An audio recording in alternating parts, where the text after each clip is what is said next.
Hello hi friends. இப்போ பார்த்தீங்கன்னா India விஸ் New Zealand final மோத போகிறாங்க. இதற்கு முன்னாடி வந்து பார்த்தீங்கன்னா இந்தியா வந்து லீக் ஆட்டத்தில் வந்து நியூசிலாந்தை வந்து வின் பண்ணியிருப்போம். 205க்குலாம் சுட்டியிருப்போம். இந்த மேட்ச் வந்து பொறுத்த வரைக்கும் பார்த்தீங்கன்னா ஃபைனலில் வந்து ப்ரெஷர் தான் ஏற்படுத்தும்னு சொல்கிறாங்க. ஏன்னா பார்த்தீங்கன்னா ரோஹித் சர்மா தலைமையில் ஐசிசி தொடரில் ஃபைனல் வந்து வந்திருக்காரு. 4 மேட்ச்லேயும் டெஸ்ட் சாம்பியன்ஷிப்லையும் சரி, 2023 வேர்ல்டு கப்லேயும் சரி, அதன் பிறகு T20 வேர்ல்டு கப்பில் சவுத் ஆஃப்ரிக்கா அடிச்சிருப்போம். இந்த மேட்ச்சில் வந்து வந்திருக்காருன்னு சொல்லலாம். ஸோ ரோஹித் சர்மா நியூசிலாந்து பொறுத்த வரைக்கும் பார்த்தீங்கன்னா நல்லா ஒரு பர்ஃபார்மன்ஸ் பண்ணுறாங்க. ஹென்ரி வந்து பார்த்தீங்கன்னா நல்லா பவுலிங் பர்ஃபார்மன்ஸ் பண்ணுறாரு. ரோஹித் சர்மா, கில் 2 பேருமே ஓப்பனிங்கில் வந்து கொஞ்சம் தடுமாற ஆரம்பிக்கிறாங்க. ஏன்னா பார்த்தீங்கன்னா லீக் ஆட்டத்திலே வந்து ரோஹித் சர்மாவையும் கில்லையும் அவுட் ஆக்கியிருப்பாங்க. அதை தொடர்ந்து வந்து பார்த்தீங்கன்னா ரோஹித் சர்மா வந்து நல்ல ஒரு பர்ஃபார்மன்ஸும் கொடுக்கல. இந்த சாம்பியன் டிராஃபிக்கில் ஒரு அரை சதம் கூட அடிக்கலைங்க. இது 5வது மேட்ச்சு ஃபைனலுக்கு வரப்போகுது. ஸோ பார்த்தீங்கன்னா விராட் கோலி வந்து நல்ல ஒரு பர்ஃபார்மன்ஸ் பண்ணுறாரு. அவர் வந்து ஒரு சதம் 84 ரன் அடித்தார் கடைசியாக. ஹர்திக் பாண்டியாவும் நல்ல ஃபார்மில் இருக்கார். தோனி ஃபினிஷிங்கை அவரே ஏற்படுத்துறாரு. இருந்தாலும் பார்த்தீங்கன்னா ஃபர்ஸ்ட் பேட்டிங் எடுத்தாலும் பிரச்சனை இல்லை. இருந்தாலும் பேட்டிங்கில் வந்து ஓப்பனிங்கில் நல்லா ஒரு அதிரடியான ஆட்டத்தை ஏற்படுத்தணும்.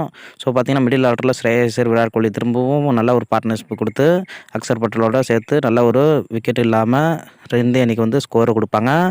பவுலிங்னு பொறுத்த வரைக்கும் பார்த்தீங்கன்னா ஸ்பின்னில் வந்து வருண் சக்கரவர்த்தி 5 விக்கெட் எடுத்தார். அது வந்து மேட்ச் பார்த்தீங்கன்னா லீக் ஆட்டத்தில் ஒரு சாதாரண மேட்ச் மாரி தாங்க. ஏன்னா பார்த்தீங்கன்னா 2 பேருமே அரையிறுதிக்கு சென்றுட்டாங்க. அதனால் வந்து அது வந்து கூலாக ஆடியிருப்பாங்க. இதை தாங்க எம்எஸ் தோனி சொல்லியிருக்காரு. என்ன சொல்லியிருக்காருன்னா, வரும் போட்டி ஃபைனலில் வந்து இந்திய அணியை பொறுத்த வரைக்கும் பார்த்தீங்கன்னா நல்லா ஒரு பர்ஃபார்மன்ஸ் பண்ணுறாங்க. இருந்தாலும் பார்த்தீங்கன்னா ஸ்பின்னில் வந்து சடேஜா, அக்சர் பட்டேல் மற்றும் குல்தீப் யாதவ், வருண் சக்கரவர்த்தி இவங்கெல்லாம் 4 ஸ்பின்னர் வச்சு ரோஹித் சர்மா மூவ் பண்ணுறாரு.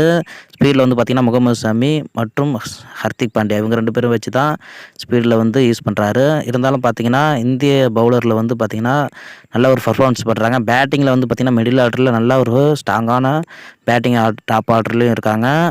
ஓப்பனிங்கில் வந்து பார்த்தீங்கன்னா தான் ரொம்ப கேள்விக்குறியாக இருக்குது. ஏன்னா சுப்மன் கில் பங்களாதேஷுக்கு மட்டும்தான் ஒரு சதத்தை அடித்தார். அதன் பிறகு வந்து பாகிஸ்தானுக்கு எதிராக வந்து 44 ரன் அடிச்சிருப்பார். அரை சதத்தை தவறு விட்டுருப்பாருன்னு சொல்லலாம்.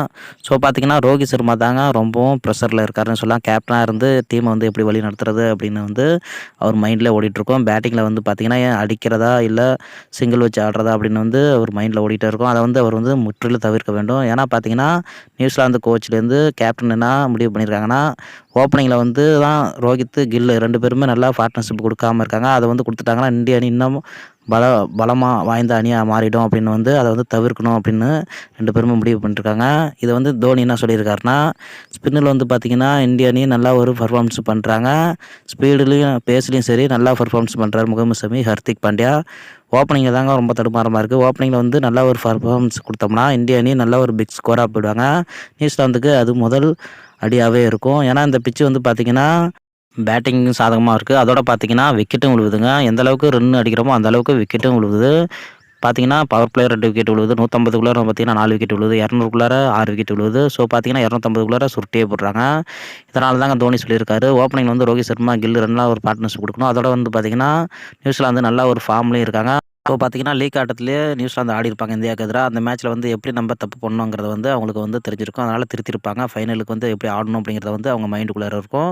வரும் கேட்ச்களை வந்து நியூசிலாந்து எப்படி பிடிக்கிறாங்களோ அதேமாதிரி இந்தியாவும் பிடிச்சாங்கன்னா ரன் அவுட்லேயும் சரி, ஸ்டெம்பிட்லேயும் கேஎல் ராகுல் பர்ஃபார்மன்ஸ் பண்ணாருன்னா நல்லா ஒரு வின்னுக்கு வழிவகுக்கும் இந்திய அணிக்கு. பார்த்தீங்கன்னா இந்த ஸ்டேடியத்தில் வந்து 4 மேட்சுமே ரோஹித் சர்மா டாஸை தோற்றுருப்பார். அதில் வந்து பார்த்தீங்கன்னா 3 மேட்ச் வந்து சேசிங்கில் வின் பண்ணியிருப்போம். ஒரு மேட்ச் தான் நியூசிலாந்துக்கு எதிராக முதல் பேட்டிங் எடுத்தோம். ஸோ பார்த்தீங்கன்னா நியூசிலாந்துக்கு எதிராக வந்து நம்ம பர்ஃபார்மன்ஸ் பண்ணணும்னா வரும் கேட்சிங்லையும் சரி, ஃபீல்டிங்லையும் சரி நல்லா பர்ஃபார்மன்ஸ் பண்ணணும். அதோட பார்த்தீங்கன்னா நல்லா ஒரு பேட்டிங் ஆதிக்கத்தையும் கொடுக்கணும் அப்படின்னு வந்து ரோஹித் சர்மாவுக்கு தோனி சொல்லியிருக்காரு. ஸோ இந்த வீடியோ உங்களுக்கு பிடிச்சதுன்னா மறக்காமல் சப்ஸ்கிரைப் பண்ணுங்கள். நெக்ஸ்ட் வீடியோவில் சந்திப்போம். நன்றி, வணக்கம்.